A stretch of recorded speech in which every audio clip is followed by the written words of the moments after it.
Então, boa noite, namastê, a quem está chegando agora. Fechando a nossa semana Dharma Sangha em homenagem ao mês do Yoga, né? Dia 21 de junho foi o Dia Internacional do Yoga. Para quem não me conhece, eu sou o professor Alexandre, Escola de Yoga do Lago. Deixa eu só mostrar aqui a, a nossa logo, né, da Escola de Yoga do Lago, que está em Brasília. Em homenagem ao mês do Yoga, nós então promovemos a semana Dharma Sangha. Dharma quer dizer virtude, Sangha comunidade, trazendo amigos, professores do yoga. E para fechar a nossa semana, então, com chave de ouro, Juliano Ravanello. Eu vou falar aqui, fazer a apresentação dele. O músico e cantor Juliano Ravanello, paranaense radicado em Curitiba, está há mais de 10 anos envolvido com a arte do canto gregoriano. Seus dois primeiros álbuns, Canto Gregoriano e Salve Regina, apresentam a dimensão de seu talento e sensibilidade, com sua maneira bem pessoal de traduzir o canto desde a arte musical milenar, transportando-a para os dias atuais. O artista, através do canto gregoriano, consegue aliar sensibilidade ao talento, transmitindo o que muitas vezes é difícil traduzir em apenas palavras. É notório que a música é uma das manifestações artísticas que mais sensibiliza a alma humana, sobretudo a música erudita e o canto gregoriano. A arte é uma manifestação divina, habitada e trabalhada em nosso espírito. Nós expressamos esteticamente à procura de nossa própria essência. Pode-se dizer que a expressão da arte, em suas diversas formas, é uma busca pela transcendência, e o canto gregoriano é uma das formas que predispõe a esta transformação. Natural de União da Vitória, no Paraná, Juliano Ravanello trabalhou a reinterpretação do canto gregoriano, a partir de uma procura constante da melhor maneira de traduzir este canto milenar para os dias atuais. Para Juliano, seu trabalho tem função de passar uma mensagem importante. Penso que o artista tem a missão de aproximar as pessoas da beleza infinita de Deus. A música prepara a humanidade para a ascensão da ordem cósmica e abre caminho para o belo, harmônico e justo. Mas ele surgiu antes do século V, mas o Papa Gregório I foi quem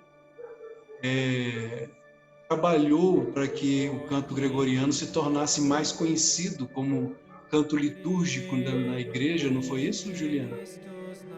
Isso. Boa noite a todos. Uma alegria estar com vocês aqui. Sim, Alexandre, foi isso. O canto gregoriano, ele, na verdade, ele é uma síntese, né? É de grande valor artístico, né? De vários elementos, de várias outras músicas, né? Então ele é essa síntese, né? Do canto romano, do canto celta, do canto moçárabe. Daí ele forma essa síntese de beleza, né? Que tem as suas raízes, né? Nos cantos das sinagogas judaicas e também tem os modos gregos que a compõem, né? Então, o canto gregoriano é complexo. Falar sobre ele daria um ano de curso, assim, porque a quantidade de informações, né? A maneira como ele foi sendo constituído, assim, dá várias aulas, assim, pra gente falar e conversar, né? Mas diga. Geralmente a letra vem de Salmos, vem Isso. do Antigo Testamento. Eu canto, uma forma simples mesmo de falar, ele é a palavra cantada, né? E não é qualquer palavra, assim, é a palavra de Deus cantada, né? Palavras do Evangelho, do Novo e do Antigo Testamento, né? Quando você fala em canto gregoriano, você está falando do Evangelho mesmo. Ele é fruto do caule, né? Então, o Evangelho, a palavra, né? A palavra divina, né? O verbo, né? Como lá em João, né? Eu acho bastante interessante porque é semelhante quando você estuda um pouco a respeito dos mantras, porque os mantras indianos, que são na verdade os mais antigos, se você considerar o hinduísmo uma tradição mais antiga, os mantras a princípio eles eram na verdade formas de você decorar os Shastras, decorar os Vedas, não é? E com o passar do tempo, você armazenar todo aquele conhecimento dos Vedas na mente, eles foram sendo transformados também em bhajanas, né? De forma mais alegre para Deus, né? Para Brahman, né? Que é a visão de Deus dentro do hinduísmo. Eu acho muito semelhante aos cantos gregorianos nesse sentido, porque são orações, é louvor, é bhakti, devoção, né?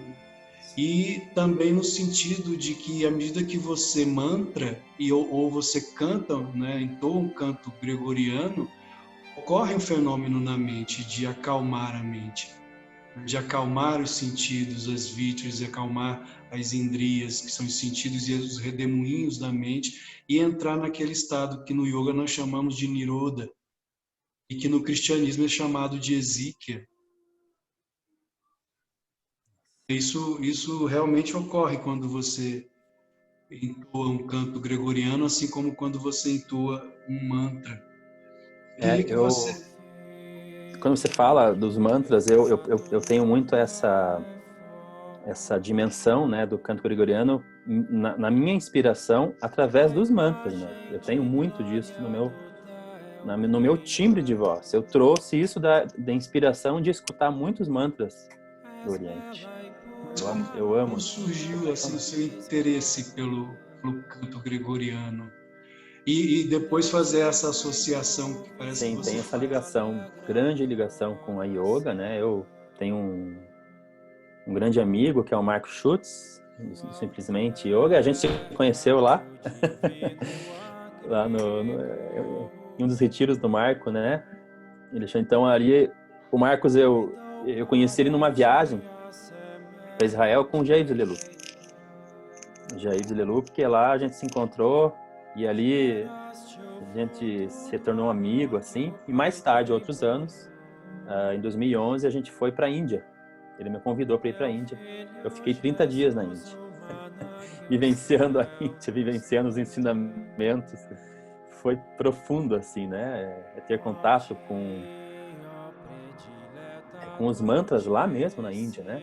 E principalmente com a Ama, né? Que é aí um ícone do Bhakti, né? No mundo, assim, no Oriente, a Ama do abraço. A gente ficou 5 dias lá no ashram dela. Foi uma experiência, assim, fantástica, assim. Porque ela passa, né, essa devoção, e é uma santa viva, né? No meio daquele povo todo, né?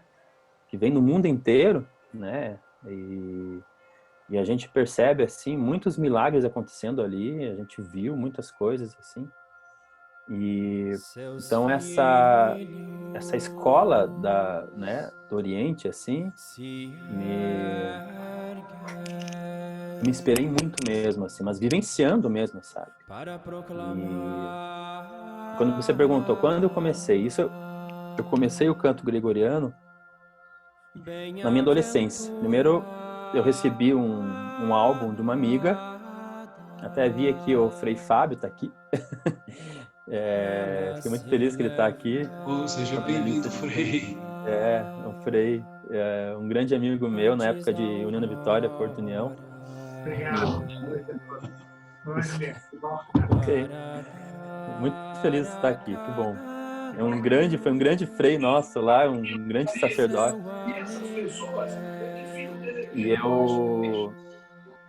E ele viu, assim, a gente tinha a liturgia, né, do grupo de liturgia, grupo de jovens, a gente cantava. E é ali que eu comecei, né? Então foi uma amiga minha, a Regina, ela me deu um álbum. Eu escutei por 3 anos aquele álbum, mais ou menos uns 3 anos. E depois de um tempo, ela me perguntou, você não quer cantar um salmo em gregoriano? E é ali que eu comecei a minha experiência de cantar um canto gregoriano, né? Foi ali a minha primeira experiência, assim. E depois que eu cantei esse canto, assim, a capela, né? As pessoas vinham falar comigo, assim, nossa, que coisa mais linda. Aquilo também me moveu, assim, muito, né? Ali foi a minha primeira experiência, meu primeiro contato com o canto. Só que isso aconteceu mais tarde, depois que eu vim para Curitiba, 10 anos mais tarde, e eu fui começar a ter, assim, a vontade de começar a gravar um álbum, né? Por várias experiências que eu tive, e começar o trabalho mesmo, né? De devoção, assim, através dos álbuns, e experiência de apresentações, né? Em muitos lugares que eu tinha sido convidado. Eu percebi que algo estava me movendo e o canto me movia também, e movia as pessoas, e a gente encontrava nesse lugar uma dimensão infinita de amor, assim, né? E eu falei, não, aqui eu tenho um lugar aqui. E aí comecei, né? Então, é isso. Muitas coisas. Eu viajei para Itália, fiz várias... eu tive uma experiência na Itália, assim. Eu viajei umas 4 vezes para Itália nesses anos também, com um grupo de amigos, assim. Uma experiência com o Papa, na própria igreja do Vaticano, na Basílica, né? Eu ouvi, né, as missas em latim. Ali eu tive uma experiência na igreja Santa Maria Maggiore, uma basílica. Se o Frei Fábio me corrija, é a Santa Maria Maggiore, né? Sim, aquela da Via Verulana, né? Isso. Uhum. Isso mesmo. Ali eu tive uma experiência, assim, bem transcendental, assim, sabe? Depois de escutar o Salve Regina, eu realmente entrei não sei, num êxtase, uma coisa assim que até hoje eu não sei explicar. E eu saí dali falando para os meus amigos, assim, o que aconteceu comigo, e tinha alguma coisa a ver com a minha missão de trabalho. Eu sentia isso, eu percebi isso, sabe? E tempo mais tarde nasceu, né, o canto gregoriano, assim, nasceu o meu trabalho, assim, eu fui descobrindo. Foi há 10 anos, um pouco antes. Essa experiência na Itália aconteceu, foi 2002, 2003. Eu fui para a Índia ainda em 2011, né? Foi são tempos diferentes, assim, né? E depois de tempo mais tarde, assim, eu conheci o Mark Schultz, né, nesse tempo. Daí a Fernanda me convidou também para me mandou até na época um e-mail e tal, e eu, assim, bom, aí eu comecei a me envolver com a yoga, né? Eu fiz um curso da yoga dentro do Simplesmente Yoga, né, em Florianópolis. Fiquei vários dias lá, a convite do Marco, e ali eu tive uma experiência, assim, também muito grande, assim, né? Que o Marco, ele também tem essa facilidade de passar, assim, não somente o ensinamento da yoga através do Oriente, mas também através do Ocidente, do cristianismo. Então, aí a gente eu consegui formular na minha cabeça várias coisas, assim, ampliar meu estado de consciência, de conhecimento mesmo.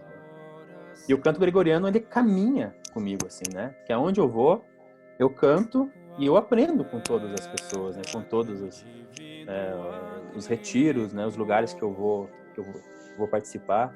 Então, é assim que funciona, assim, né? Essa caminhada com o canto gregoriano. Você falou que está já com 3 álbuns, né? O primeiro foi Canto Gregoriano, o segundo Salve Regina. Isso. E agora o terceiro... Music of Silence. Posso colocar um para nós nos deliciarmos? Pode. Vou colocar aqui. Esse último álbum foi gravado na Rússia. Foi gravado na Rússia, a orquestra e coro na Rússia. Eu gravei aqui em Curitiba minha voz. A Rússia teria alguma coisa, teria um motivo, talvez em relação ao Peregrino Russo, ao livro Peregrino Russo, ou não? Não, não tem a Não? ver com o Peregrino Russo. Não. Mas foi um convite, isso foi uma coisa do meu produtor que que fez e lançou essa ideia de a gente gravar com o coro da Rússia. Vamos ouvir um pouquinho. Se você puder depois Ótimo. comentar, Juliano, a respeito desse cântico, vamos primeiramente ouvir.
Você poderia falar um pouquinho a respeito Então, esse canto é o canto Resurrexi, né?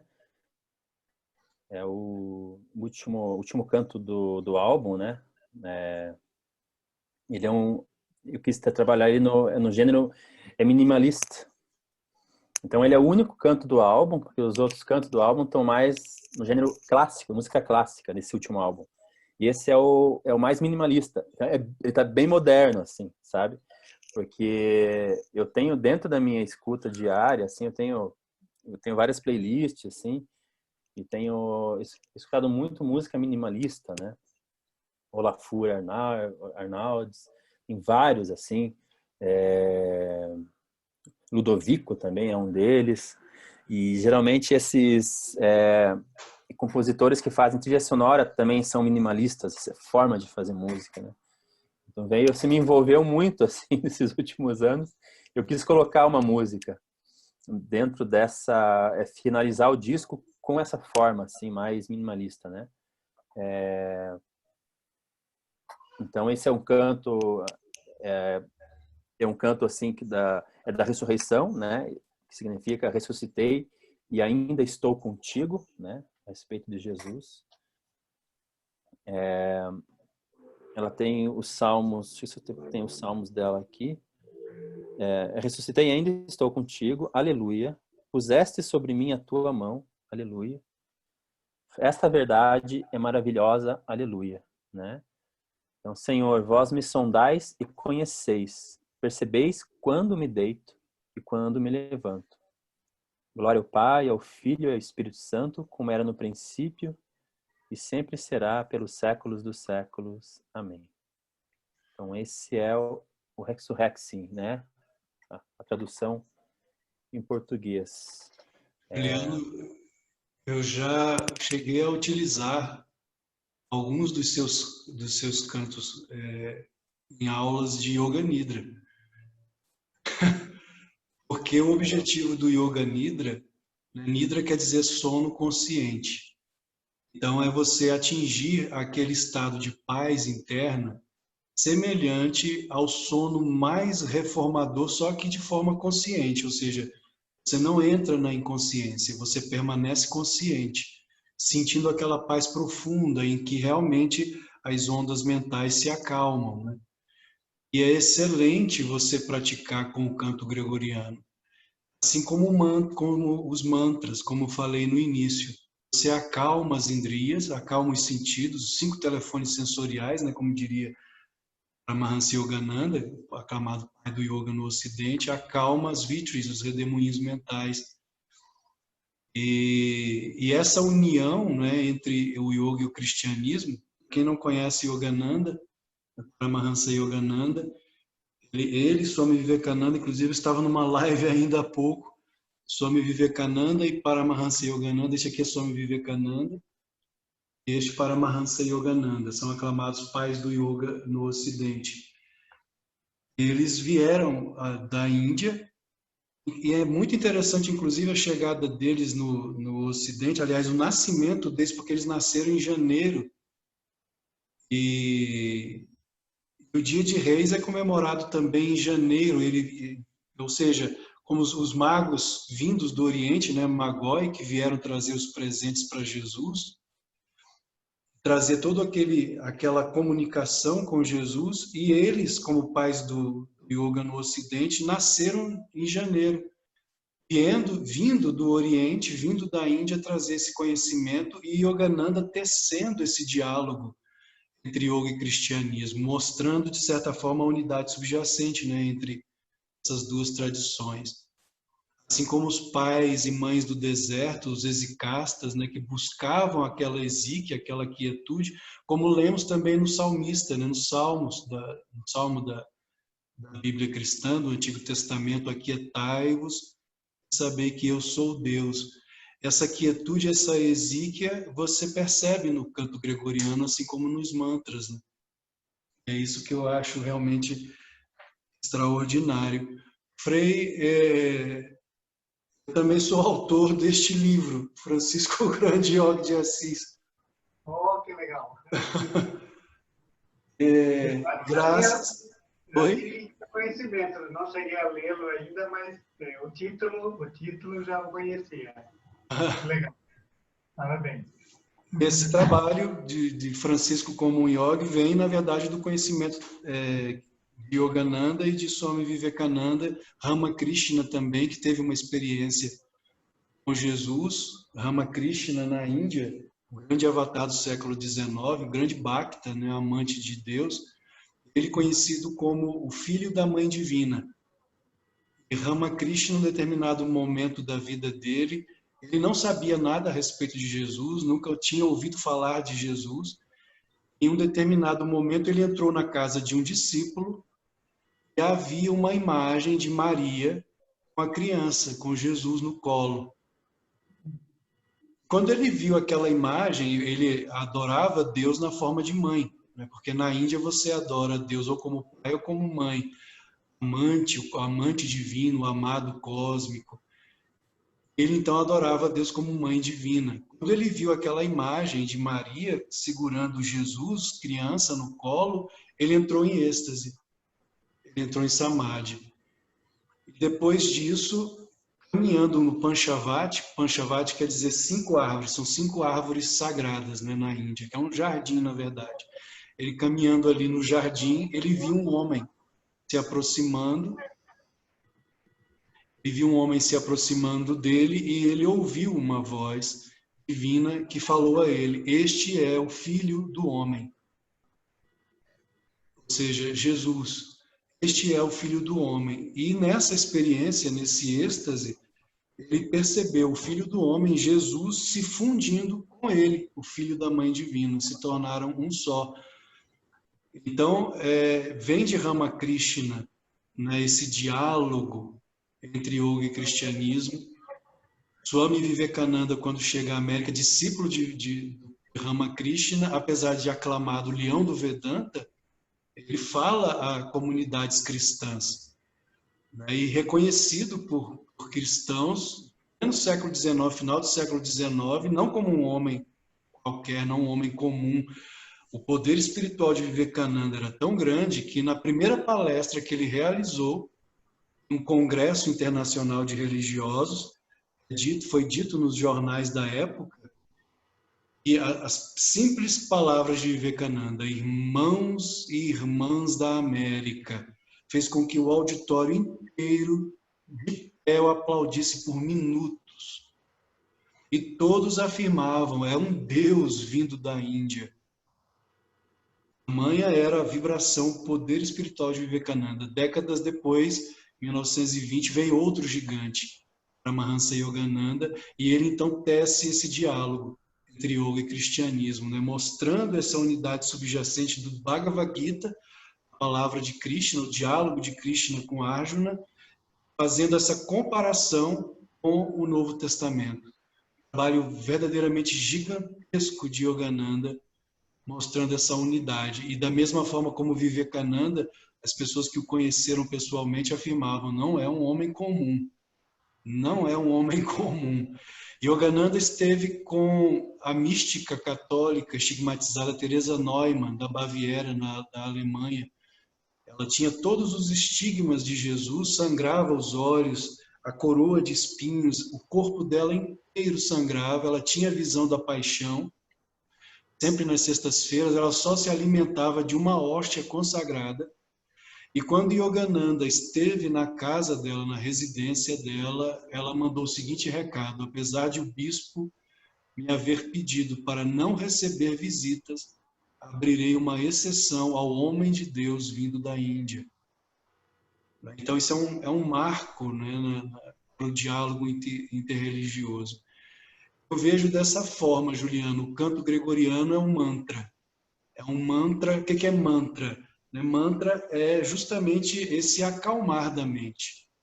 É dito que mantra vem de controle da mente, mas é mais no sentido de acalmar a mente, de levar a essa exíquia, esse niroda. Eu vejo da mesma forma também, né? Essa forma de acalmar a mente. Porque eu tenho assim como pensamento, nessa experiência de anos, dos ouvintes, né? E própria minha, assim, né? Que ele faz esse movimento, né? De primeiro acalmar, centrar, depois de uns minutos, né? Cada um tem um tempo, e aí transcender. Aí você pode fazer dependendo de cada pessoa, né? Tive umas experiências, por exemplo, com o professor Hermógenes. Você cantar para um público que medita é muito diferente de cantar para um público que não medita. Verdade. O professor Hermógenes entrou num êxtase, assim, impressionante. Eu cantei uma laudes para ele. Eu fui até a casa dele cantar também. Teve uma experiência num retiro que me foi convidado, né? Uma semana antes de eu estar lá, estava esse grande cantor famoso que canta os mantras. Ai, esqueci agora o nome na América. Esqueci o nome agora. Mas ele é bem famoso, assim. Mas, assim, quando você canta, ele faz né? Ele traz essa dimensão contemplativa, né? Do amor em nós. Que existe esse amor em nós. Porque se eu escuto e eu ouço e eu percebo o canto, né, nessa dimensão, é porque eu tenho isso dentro de mim. Isso está dentro de mim. Isso me torna um templo divino, né? O canto gregoriano faz você ter essa percepção de si mesmo, né? Pelo seu grande valor artístico mesmo, né? Por ter essas virtudes dentro do canto, né? As virtudes morais mesmo, estão fundidas ali, né? Isso faz todo sentido. Inclusive, eu estava assistindo uma live ontem que falava exatamente isso, sobre a nossa natureza, a nossa real natureza. Então, por exemplo, se alguém chega para você e te irrita, fala algo que você não gosta, vem uma outra pessoa fala outra coisa que você não gosta, e você vai se irritando, né? A sua mente vai se agitando com aquilo, até chegar um ponto em que você explode. Agora imagine o contrário, uma pessoa chega e fala algo bom para você, que vai te acalmando. E vem uma outra pessoa e te traz mais bênção e você se acalma, um canto, um mantra, e você vai se acalmando e você vai se acalmando. O que é que o ser humano prefere? Ser irritado ou estar nesse estado mais profundo de paz interna? A própria medicina, não é? As doenças hoje são consideradas, hoje se considera, a medicina considera que muitas das nossas doenças são psicossomáticas. Então, se você leva uma vida agitada, sempre no estresse, na preocupação, na ansiedade, na raiva, você vai desenvolver doenças, da psique para o soma. Se você leva uma vida mais tranquila, mais levada para a paz interna, para a devoção, bhakti, para o amor a Deus e o amor ao próximo, consequentemente você se torna mais saudável. Por quê? Porque é a real natureza do ser. Eu achei bastante interessante essa live que assisti ontem, falando a respeito da natureza, nossa real natureza, que é a alma, né? Que é que é essa quietude interna. Posso colocar É um, mais? Isso que você falou, é isso mesmo, porque o canto, quando o canto o mantra, ele atinge esse corpo astral, né? Ele atinge direto a alma, o corpo, né? E também esse corpo astral, né? Que nosso corpo ele é maior que o nosso corpo físico, né? Então ele atinge essas camadas, né? Do espírito, da alma mesmo, né? Comprovado, Por isso que eu inclusive, digo que é também. um dos cantos que faz. Uhum. Comprovado também, inclusive, Que é um dos cantos que faz a cientificamente. massagem na alma. Fala. Comprovado, inclusive, Ele é um fator de cientificamente. cura. Falhando um pouquinho a sua. Deu uma falhada, isso. Acho que deu repetidamente, né? E ele é um fator de cura mesmo, que cura. Ele cura, né? Você colocar o canto gregoriano, os mantras, qualquer música que tenha essa dimensão do belo e da beleza, Ele realmente ele cura a pessoa. Se a pessoa tá, ela se abre, né? Ela tem uma flexibilidade, né? Ele atinge direto as células, atinge o corpo, não atinge só a questão do som do ouvir, né? Mas ele vibra em todo o corpo, né? Então, segundo um médico francês, Tomates, ele é uma fantástica fonte de energia. Ele é uma fonte de energia, uma poderosa fonte de energia. Ele falou, ele tem pesquisas a respeito de médicos de vários hospitais nos Estados Unidos, na Europa, comprovando, né, a força que o canto gregoriano, né, várias obras de Beethoven e os mantras têm sobre o corpo e o corpo astral, né, o espiritual mesmo. O próprio universo é verbo, né? No princípio era o verbo, e o verbo estava com Deus, e o verbo era Deus. Tudo que foi feito por ele. Nada do que foi feito sem ele. É o Pranava Om dos hindus, né, dos yogis. É o Amém dos cristãos. Om, Amém. É o verbo que reverbera, que tem a manifestação, preservação, dissolução do cosmos, né? Todas as músicas que se aproximam, né, desse verbo, desse om, desse amém, nos leva realmente para essa natureza mais tranquila e de perfeita saúde. Saúde mental que se somatiza. Existem também os estudos com os eletrodos, e no ano 2000, Richard Davidson, um neurocientista, agora não me lembro qual a universidade dele, chegou a escrever um livro, até que estou com ele ali, mas não vou pegar. Está ali o livro de Richard Davidson. Ele fez um estudo com, vocês devem saber, com Mathieu Ricard, aquele monge budista francês, acho que é. Conhece a história do homem mais feliz do mundo, no ano declarado cientificamente, o homem mais feliz do mundo no ano 2000. Ou seja, no meio da prática da meditação da compaixão, uma meditação budista, ele acessava áreas do cérebro que chegavam a ondas gama, pela primeira vez registrado na história da ciência, ondas gama, de felicidade plena, de felicidade total. Tudo isso graças a essa quietude, né, com mantras budistas, o mesmo efeito que o canto gregoriano provavelmente produz no ser humano. Posso colocar mais um para ouvirmos? Próximo.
este, Juliano?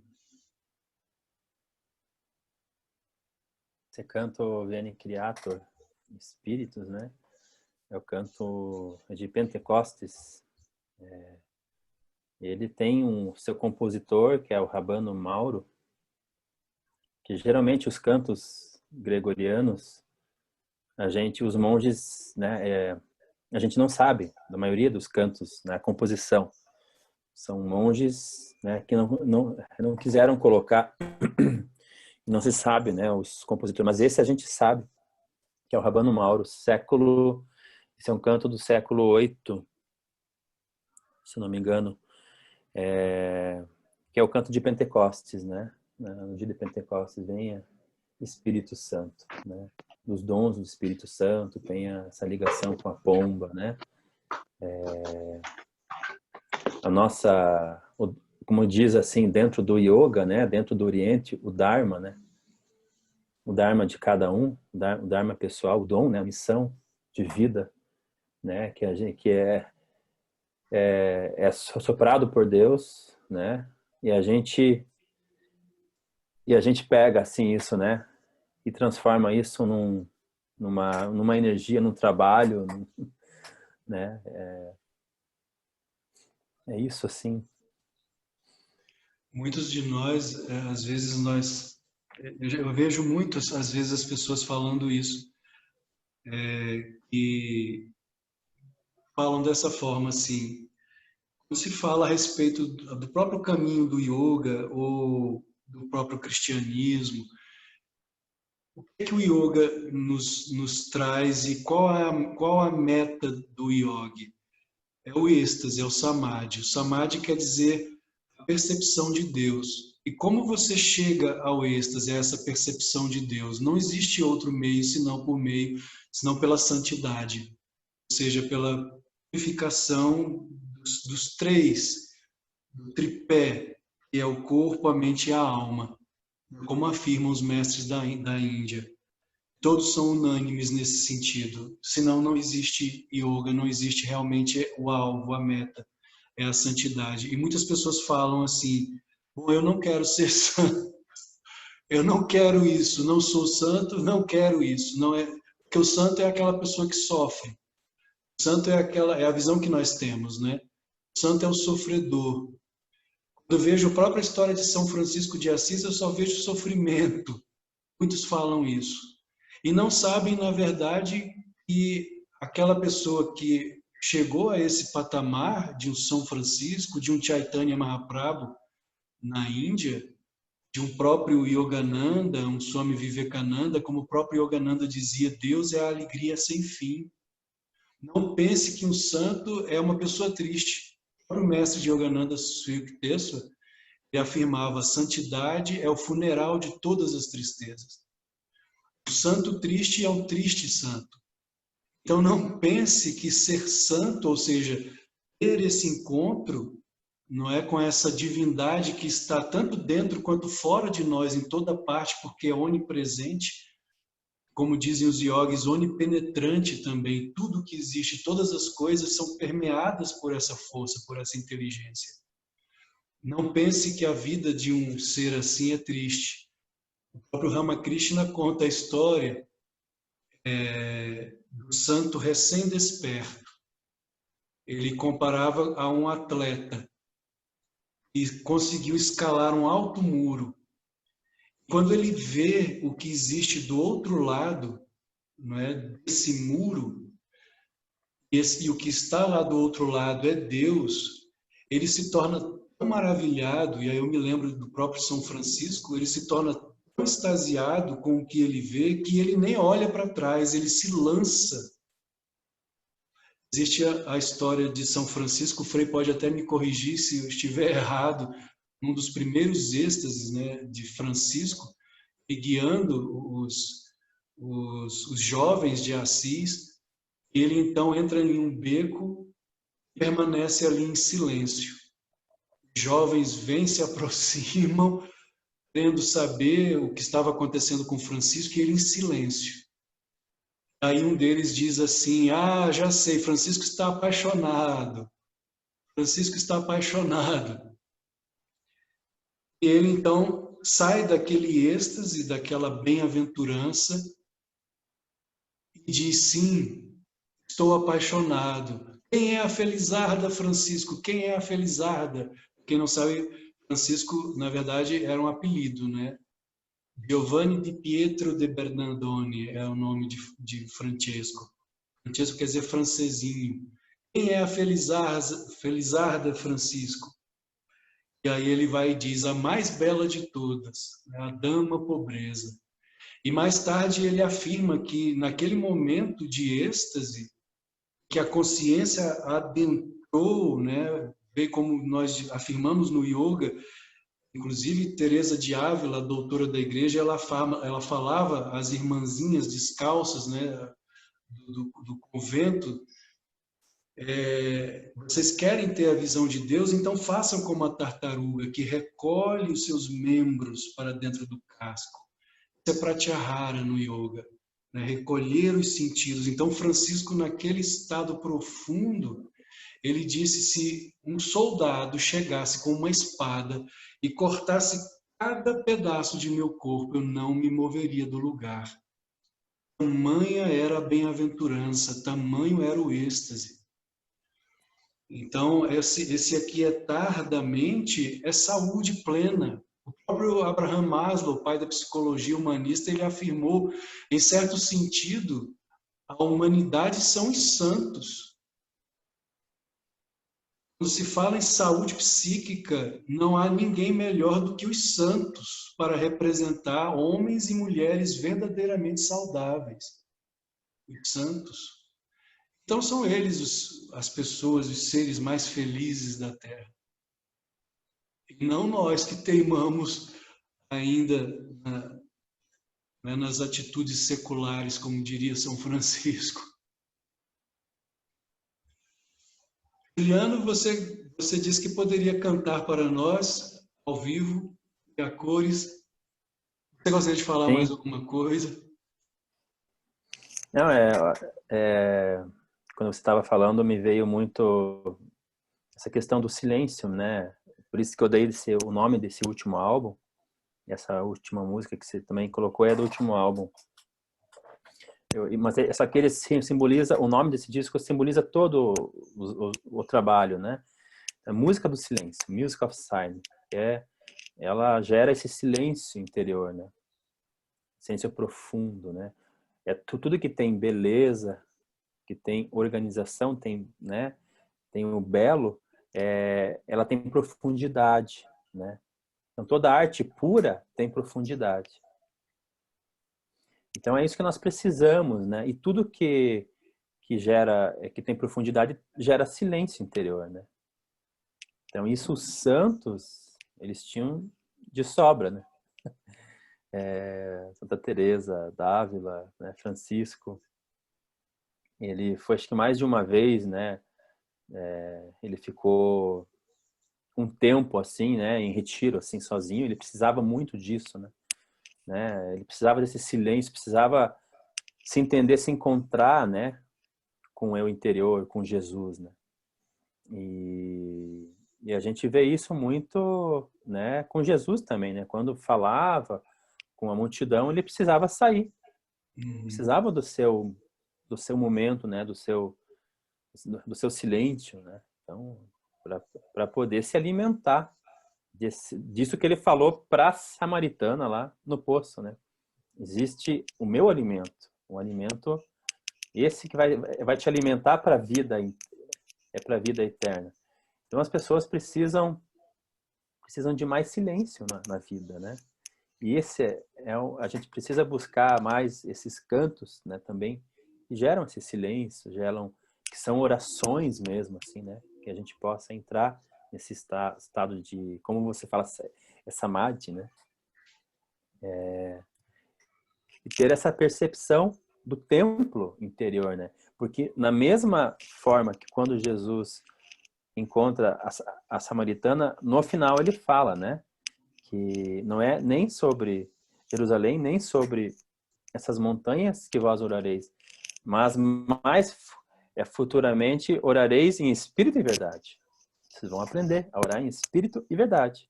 Eu acho que quando essa dimensão do Cristo, do cristianismo, com o da yoga, se funde nesse pensamento, né? Porque é o pensamento agora da nova era de ir para dentro. Nós temos a era de peixes com Jesus, agora entramos na era do aquário com já essa profundidade, né? A gente já tendo essa percepção, essa consciência maior de nós mesmos. Então estamos entrando nesse momento numa era nova, né? Então, por isso esse caos todo que estamos vivendo agora, essa dificuldade. Mas é preciso silêncio, né? As pessoas estão buscando mais silêncio, né? Então, é isso. Não fazer como os fariseus que oram em voz alta, né? Mas, ao contrário, entra em teu quarto, fecha a porta quer dizer as indrias, os sentidos, e ora ao teu Pai que te ouve em silêncio, em oculto, né, no santuário do coração, né, como Jesus nos ensinou. Quando nós vamos a Assis, a terra de São Francisco, ele costumava meditar em montanhas, lá no alto da montanha. Nós vamos subindo de ônibus, imaginando, Francisco vinha aqui descalço. Hoje nós vamos de ônibus, subindo de ônibus ao Eremo del Cárcere, a Monteluco, e ele vinha a pé, meditava e ficava ali no silêncio total. Inclusive no Eremo existe um local onde era dedicado ao irmão Vento, que eu imagino que ele ficava ali em silêncio ouvindo o irmão Vento. E isso é uma técnica, é uma prática do yoga.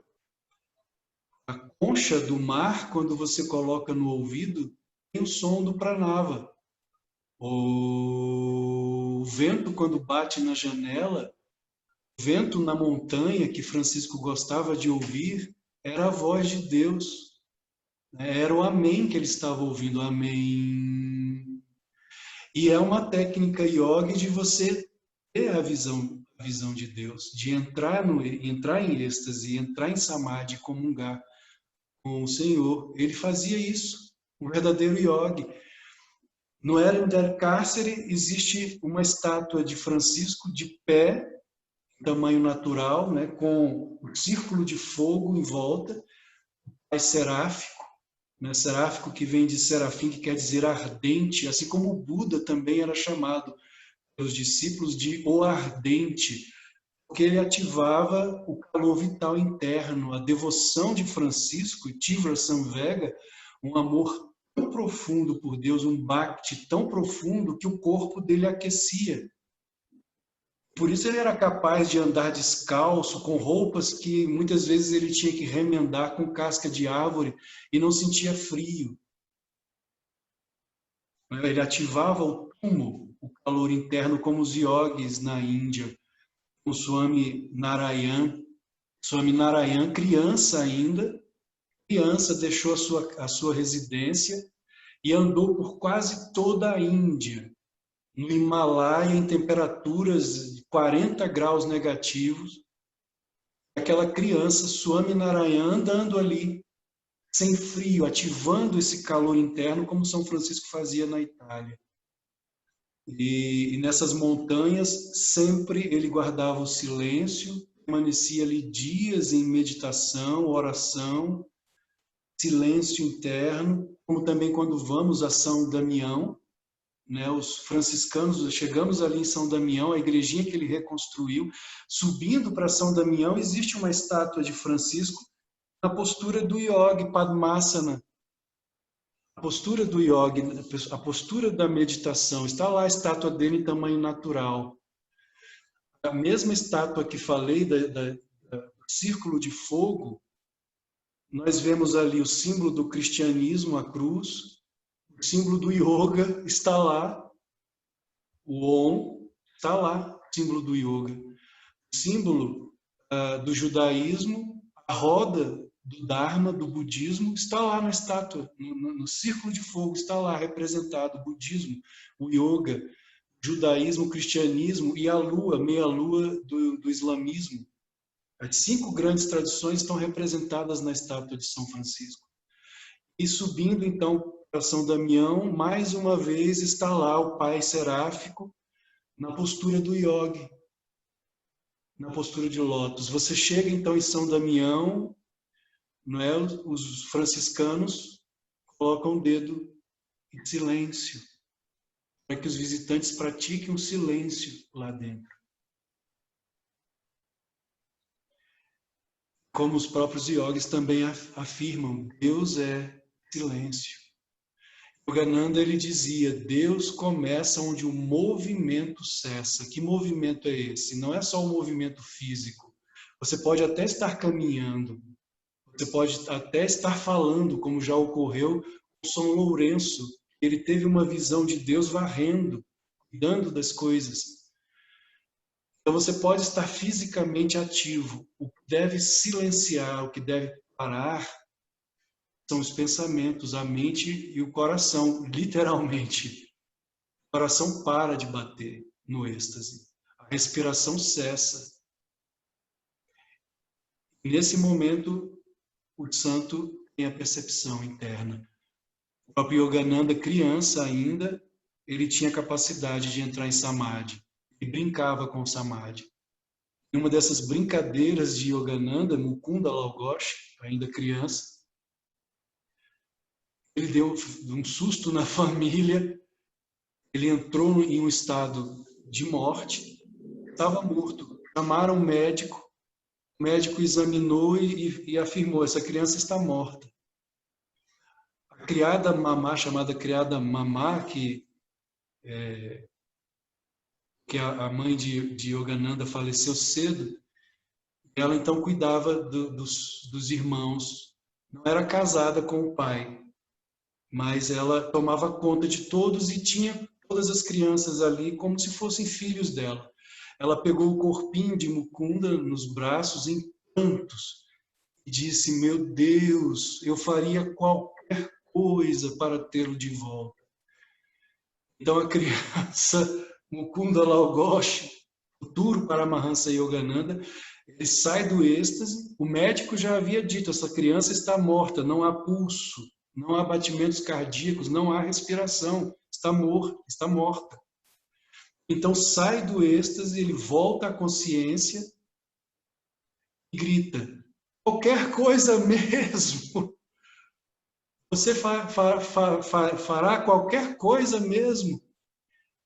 O que ele queria é que ela permitisse que ele pudesse trazer os coleguinhas dele, os amiguinhos dele para lanchar, porque ela nunca permitia que ele trouxesse os amigos para lanchar em casa. Ou seja, o total domínio da vida e da morte. Isso é o samadhi, isso é o êxtase.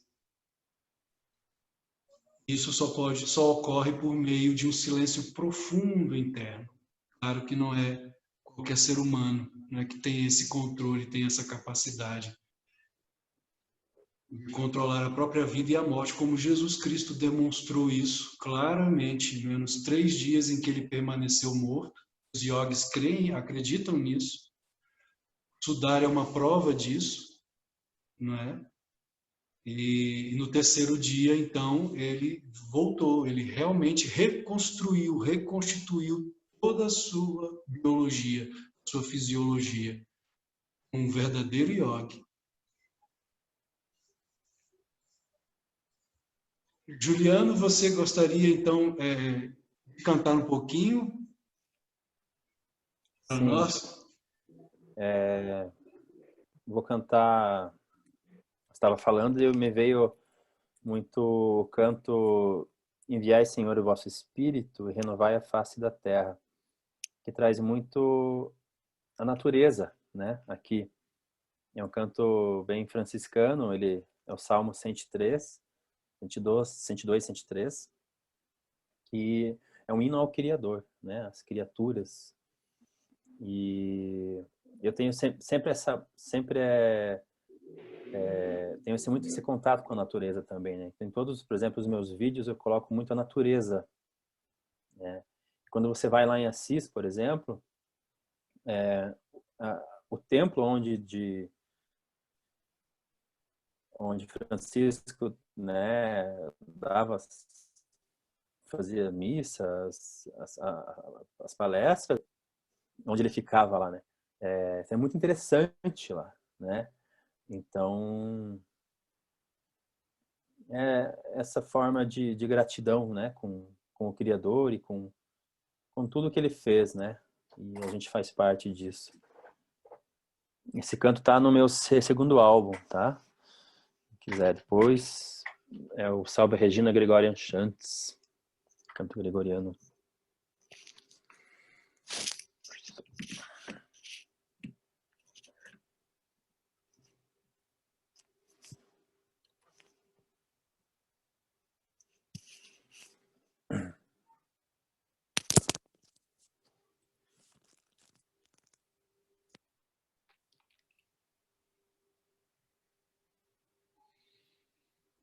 Enviai, Senhor,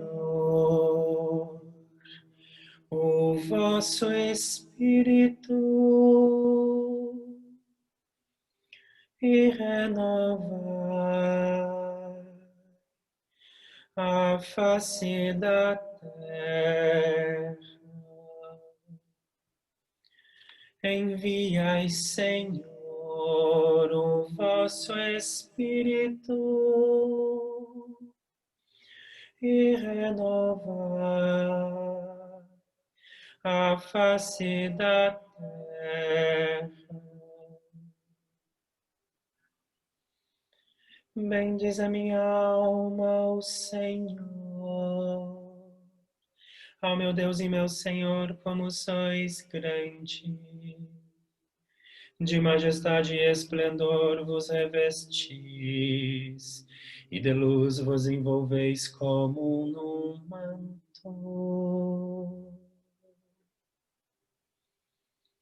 Enviai, Senhor, o vosso Espírito e renovar a face da terra.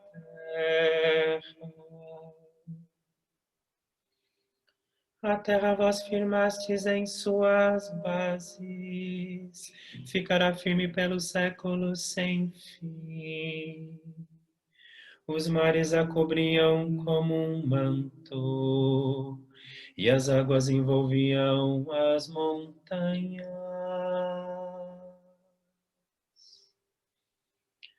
Enviai, Senhor, o vosso Espírito e renovar a face da terra. Fazeis brotar em meio aos vales as nascentes que passam serpeado entre as montanhas. Dão de beber aos animais todos do campo, e os da selva nela matam sua sede. Às suas margens vêm morar os passarinhos, entre os ramos eles erguem os seus ninhos. Enviai, Senhor, o vosso Espírito e renovar a face da terra.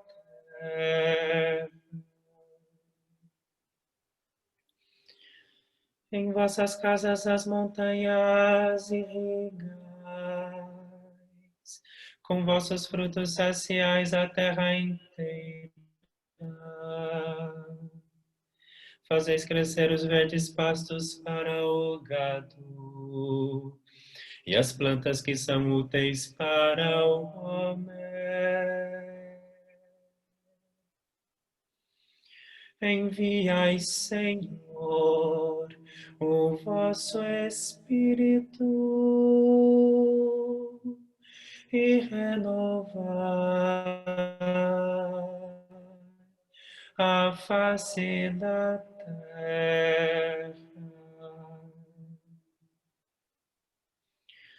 Quão numerosas, ó Senhor, são vossas obras, em que sabedoria em todas elas.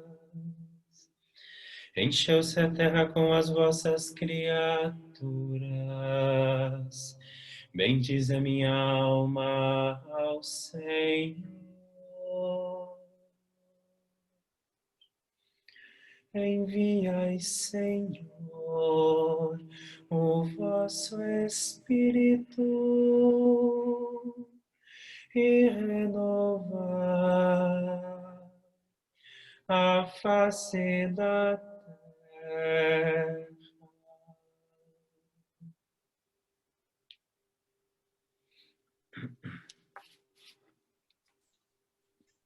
Belíssimo.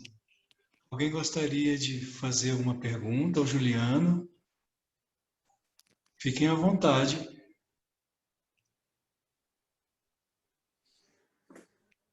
Só agradecer. Muito lindo a palestra, os cânticos, tudo maravilhoso. Gratidão, Zilneide. Gratidão, Zilneide. Juliano, se você puder nos brindar com mais uma, pode ser? Sim. Eu posso fazer um O som comentário? estava bom? Sim, pode, Zilneide, pode sim. Eu conheci canto gregoriano em São Paulo. Eu não lembro se foi no Mosteiro ou se foi na Sé. Mas eu senti, na época, a mesma coisa que eu senti hoje com as músicas. O meu corpo vibra. É uma energia, assim, muito boa e muito forte.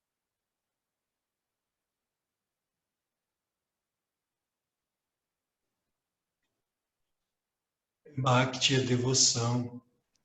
Krishna, no Bhagavad Gita, Arjuna pergunta, uma das coisas que Arjuna pergunta a Krishna, se era possível realizar o absoluto sem passar pelo devocional, né? Sem passar pelo pessoal, Deus pessoal.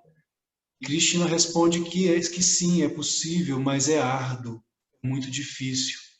É muito mais fácil você ir pela devoção. O caminho da devoção é o caminho mais rápido. O próprio irmão Ananda Moy, discípulo de Yogananda, ele dizia: a prática de Kriya Yoga te leva até a porta do céu, mas ela sozinha não abre a porta. Só o amor é capaz de abrir a porta do céu, só a devoção.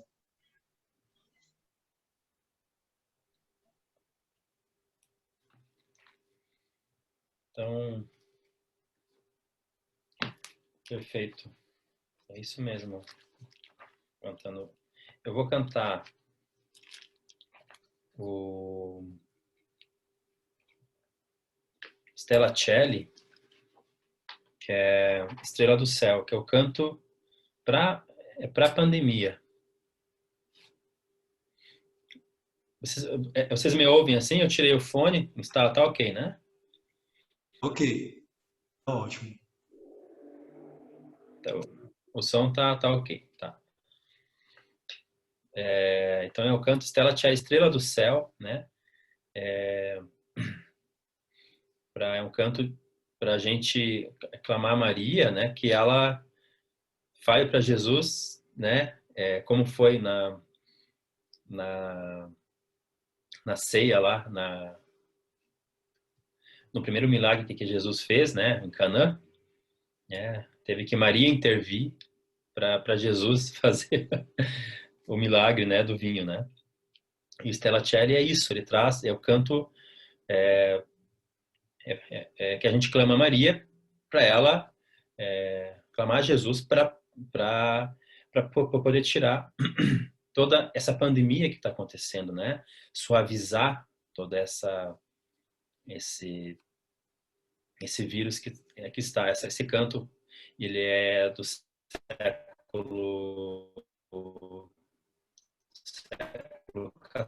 XIV, século XIII, se não me engano. Elas receberam durante, acho que foi em Lisboa,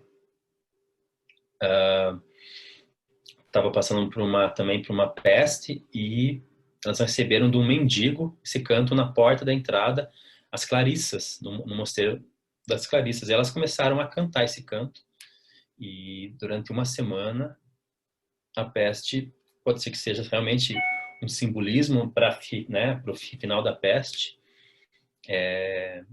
A peste, né, ela sumiu, né, e não atingiu esse mosteiro das Clarissas. Depois esse canto ele foi cantado nas universidades durante épocas, várias gerações, e até hoje eu trouxe ele pro último álbum também, e é um canto muito bonito. Vamos lá então.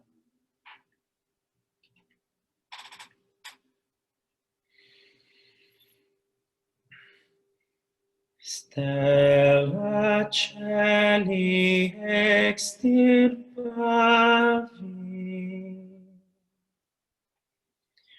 qui lactavi Dominum, mortis pestem quam plantavi, primus parens hominum, ipsa stella nunt ignetur, sidera compescere, quorum bella plebe incedum, dire mortes uscere.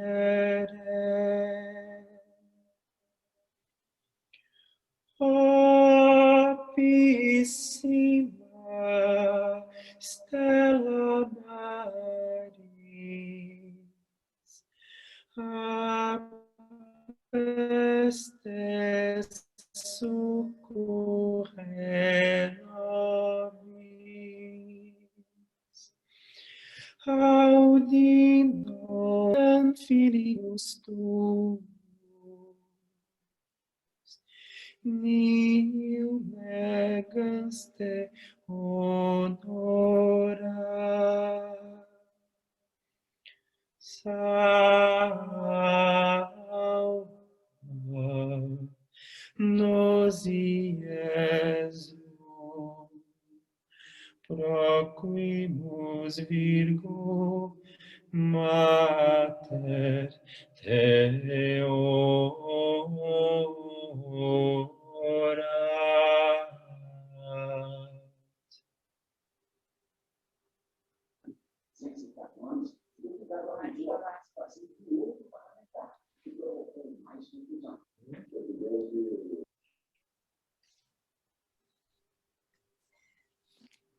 Belíssimo, belíssimo, Juliano.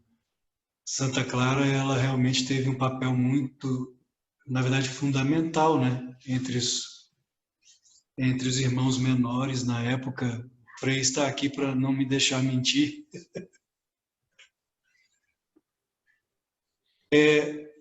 Para encerrarmos, então, na verdade, é a Semana Dharma Sangha que nós estamos encerrando, em homenagem ao yoga. Eu gostaria de colocar um vídeo que fala a respeito do verdadeiro yoga, é curtinho, é bem curto. E logo ao final desse vídeo, Juliano, se você puder nos brindar com mais um canto, pode ser? Pode ser. Então eu vou só colocar esse vídeo que fala a respeito do yoga e você encerra mais um canto aqui para nós. Gratidão a todos. Vou só colocar aqui então o vídeo.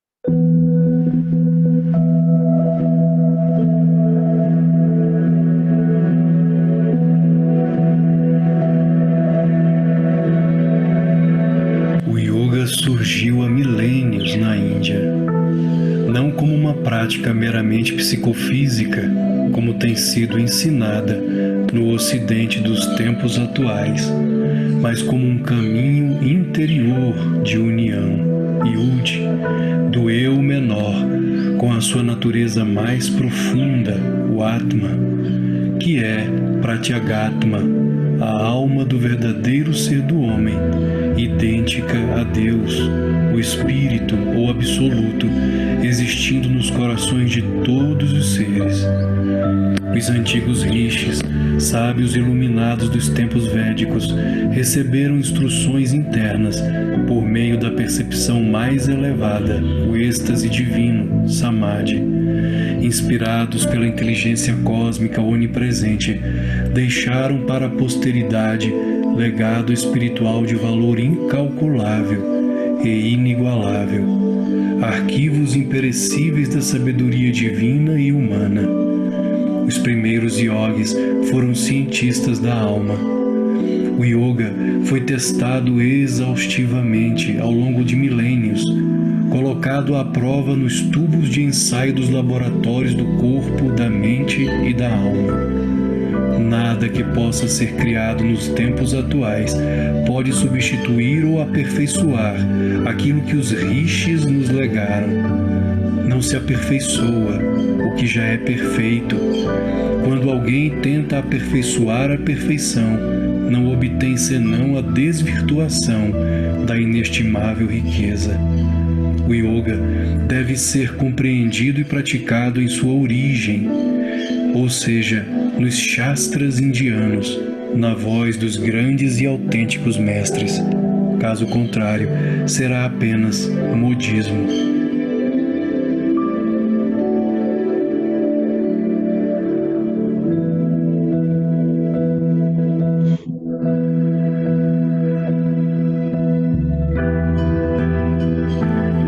O Ocidente transformou o yoga em uma espécie de mercadoria voltada para a transformação do soma, o corpo, quando em sua origem védica, o yoga foi criado não para transformar o corpo, mas para transformar a alma. Quando a consciência é levada para fora, para o corpo, tão somente, esquecendo o paraíso interno da introspecção, já não temos yoga em sua pureza. Yoga em seu sentido imaculado, prístino, original. Yoga Chitta Vritti Nirodha. Yoga é a cessação dos redemoinhos da mente. O objetivo final e real do yogi não é o corpo. O corpo é apenas o veículo que deve ser cuidado. O objetivo final e único é a alma, a união Yud do pequeno eu com o eu maior, o espírito, o absoluto. Quando acalmamos a mente, encontramos Deus, a paz, o equilíbrio, a serenidade, a alegria inefável, a fonte, o reino, o self, o propósito, a felicidade morredoura, a verdadeira paz. Esses são o propósito e a meta do yogi.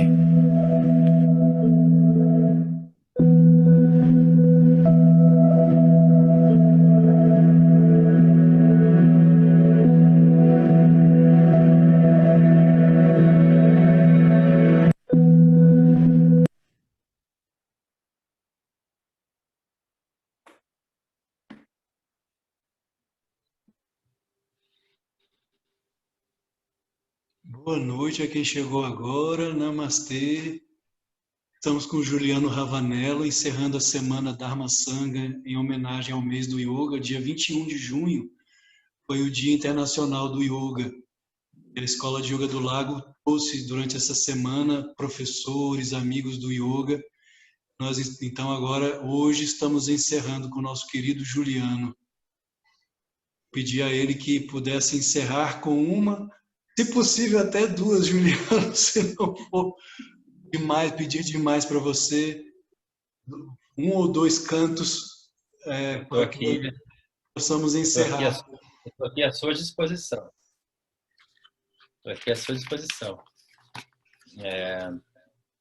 Então, vou fazer dois cantos, né? Ótimo. Eu vou fechar com Maria, eu sempre fecho com Maria. Eu vou cantar um salmo, o Salmo 15. Guardai-me, ó Deus, porque em vós me refugio. Gregoriano em português.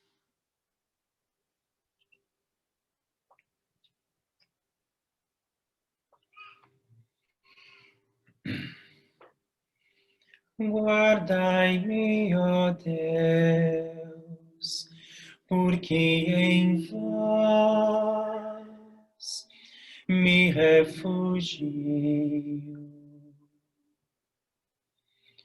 Guardai-me, ó Deus, porque em vós me refugio.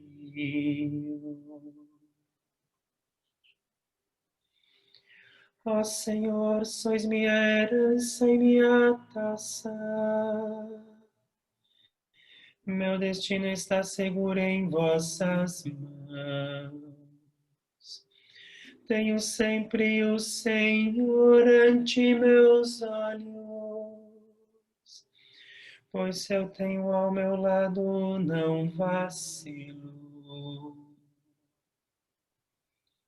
Guardai-me, ó Deus, porque em vós me refugio.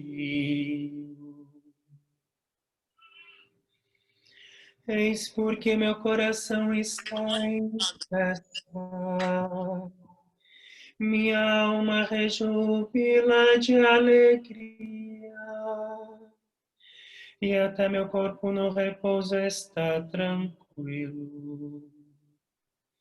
Pois não haveis de me deixar entregue à morte, nem vosso amigo conhecerá a corrupção.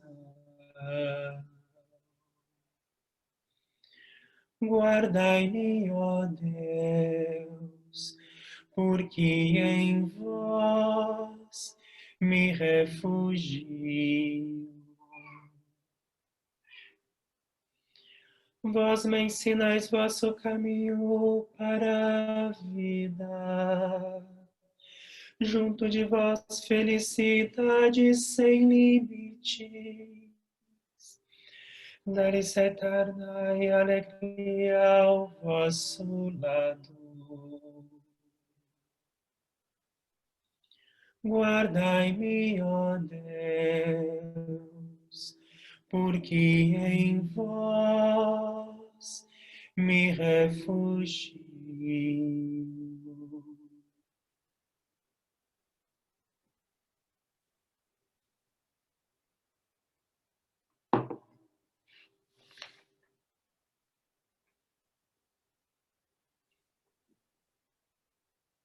Agora a gente vai com Salve Regina. Nós concluímos um dos cantos mais cantados dentro do Minha bateria está né? acabando, vou ter que sair.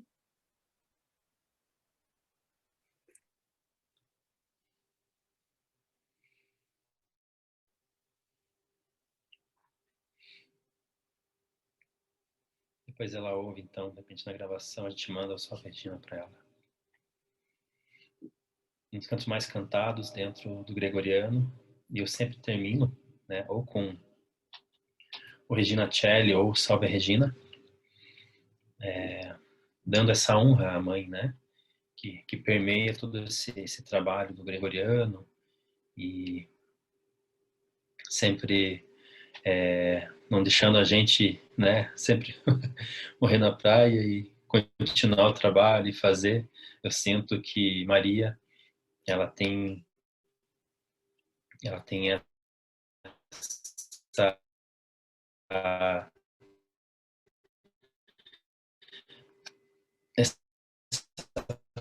força na gente, assim, né, ser humano, no cristão. Então a gente termina com ela, a gente pode todos nós sintonizarmos com Maria, com o feminino, com esse poder da graça, no qual ela nos traz, e colocarmos nossas intenções, né? Cada um no seu coração, na sua profundidade.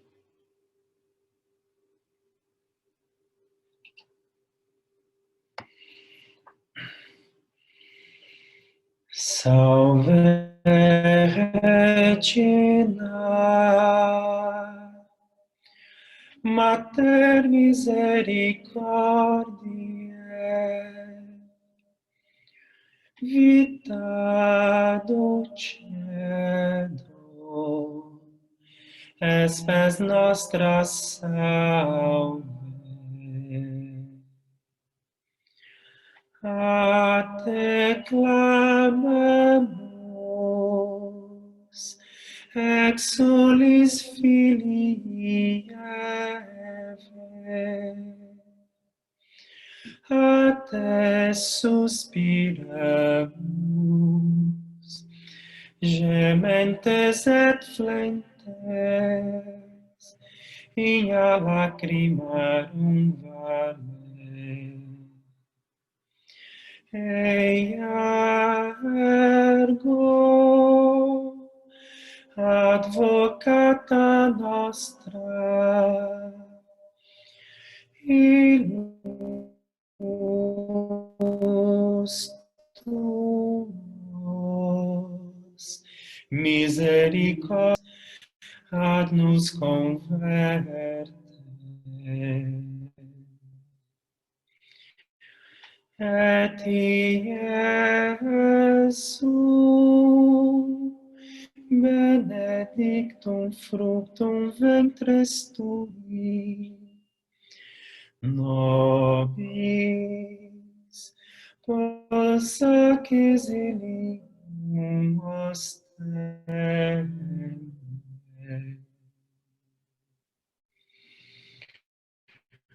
O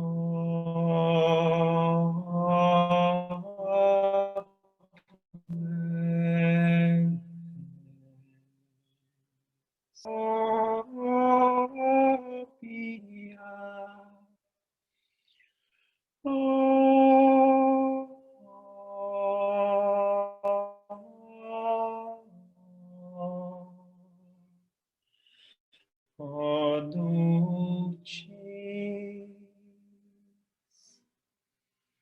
Virgo Maria.